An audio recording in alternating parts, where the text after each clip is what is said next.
Cup syrup कांड में UP की सियासत में भूचाल ला दिया है। धनंजय सिंह के करीबियों की गिरफ्तारी के बाद से बिना नाम लिए सपा ने सिरप कांड के बहाने योगी सरकार के साथ बाहुबली धनंजय सिंह को घेरने का प्रयास किया। तो धनंजय सिंह ने भी मोर्चे को संभालते हुए अखिलेश यादव पर जमकर बरसे और खुली चुनौती दे डाली। आगे इसी पर विस्तार से चर्चा करेंगे। नमस्कार, मैं रजनीश यादव, आप देख रहे हैं लोकमत हिंदी। यूपी से लेकर बांग्लादेश तक फैले कोडीन कप सिरप मामले में पहली बार धनंजय सिंह खुलकर किसी मीडिया संस्थान से बात की। सपा प्रमुख अखिलेश यादव पर जमकर बरसे तो धनंजय सिंह ने यह भी बताया कि कप सिरप मामले में गिरफ्तार आलोक सिंह और अमित टाटा से क्या संबंध है।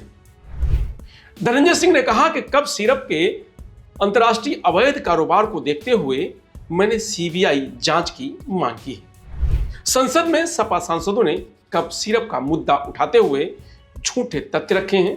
मैं इसको लेकर लोकसभा अध्यक्ष को पत्र लिख रहा हूं, जिसमें सपा सांसदों के झूठे तथ्य की ओर ध्यान दिलाकर सदन में उनसे माफी की मांग करूंगा। सपा के राष्ट्रीय अध्यक्ष Akhilesh Yadav one district one mafia की बात कर रहे हैं। क्या उन्हें अपना कार्यकाल याद नहीं है जब उन्होंने वन डिस्ट्रिक्ट वन नकल माफिया पैदा कर दिया था, प्रदेश के लाखों युवाओं का भविष्य खराब कर दिया था। धनंजय सिंह ने आगे कहा कि कप सिरप मामला अंतर्राष्ट्रीय हो चुका है क्योंकि इसमें बांग्लादेश का भी नाम आया है। इसी वजह से मैंने सीबीआई जांच की मांग की है। साथ ही इस केस में मनी लॉन्ड्रिंग को देखते हुए ईडी से भी जांच करने की मांग की थी, क्योंकि यह पूरा मामला ही तस्करी से जुड़ा हुआ है। केस भी मनी लॉन्ड्रिंग का है। रही बात आलोक की, तो मैं आलोक को बचपन से जानता हूं। उनके भाई पुलिस सब इंस्पेक्टर हैं और हमारे मित्र हैं। जहां आलोक सिंह रहते हैं वहां मेरी मौसी का घर है।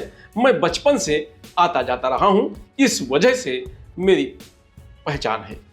मैंने कभी भी इन संबंधों को खारिज नहीं किया है।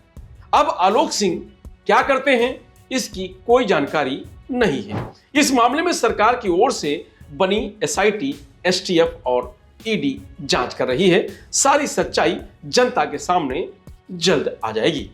अमित सिंह टाटा आलोक सिंह के मित्र हैं, कहीं से रिश्ते में भी आते हैं, साथ ही जौनपुर के रहने वाले हैं। हालांकि ये बात मुझे बाद में पता चली कि वाराणसी में सीनियर वकील शशिकांत राय के ये जूनियर रहे हैं। मेरा बनारस में एक केस चल रहा था, उसके सिलसिले में रेगुलर बनारस जाता था, तब इनसे मुलाकात होती थी। धनंजय सिंह ने कहा कि सपा प्रमुख को यह शोभा नहीं देता जो व्यक्ति खुद एक अखबार के दफ्तर पर हमला करवा चुका हो, वो क्या नैतिकता की बात करेगा। ये वही सपा है जिसने नकल अध्यादेश समाप्त किया था। आप सड़क पर तो बसखरापन और मिमिक्री कर सकते हैं, लेकिन सदन में इस तरह का हल्का वक्तव्य नहीं देना चाहिए था। सपा के तीनों सांसदों ने सदन में झूठे तथ्य रखे हैं। साहस था तो मेरा नाम लेकर बोलते। यूपी सरकार ने प्रेस कॉन्फ्रेंस कर इस पर क्लियर किया है। इससे साफ है कि कोडीन कप सिरप से यूपी में कोई मौत नहीं हुई है। ऐसे में तीनों सपा सांसदों को सदन में माफी मांगनी चाहिए।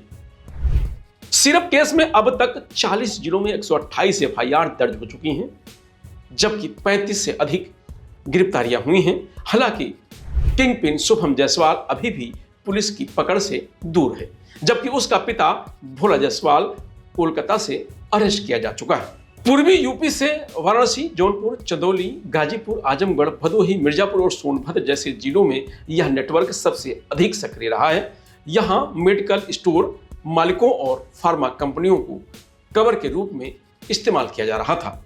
सिरप केस में ईडी ने लखनऊ समेत 6 शहरों में 25 ठिकानों पर छापेमारी की है, जिसमें भारी मात्रा में कोडीन युक्त सिरप, नशीली दवाएं और अवैध वितरण से जुड़े दस्तावेज बरामद हुए। बर्खास्त सिपाही आलोक सिंह, अमित सिंह टाटा और शुभम जायसवाल जैसे प्रमुख आरोपियों की गिरफ्तारी हुई है। इन पर 2000 करोड़ रुपए का अवैध कारोबार करने का आरोप है। यूपी सरकार ने 230 से अधिक ड्रग्स लाइसेंस रद्द करने की प्रक्रिया शुरू की है और गठित एसआईटी इसकी जांच कर रही है। तस्करी का नेटवर्क यूपी, बिहार, पश्चिम बंगाल, झारखंड और यहां तक कि बांग्लादेश तक फैला हुआ है। फिलहाल इस खबर में इतना ही। आप देखते रहिए लोकमत हिंदी।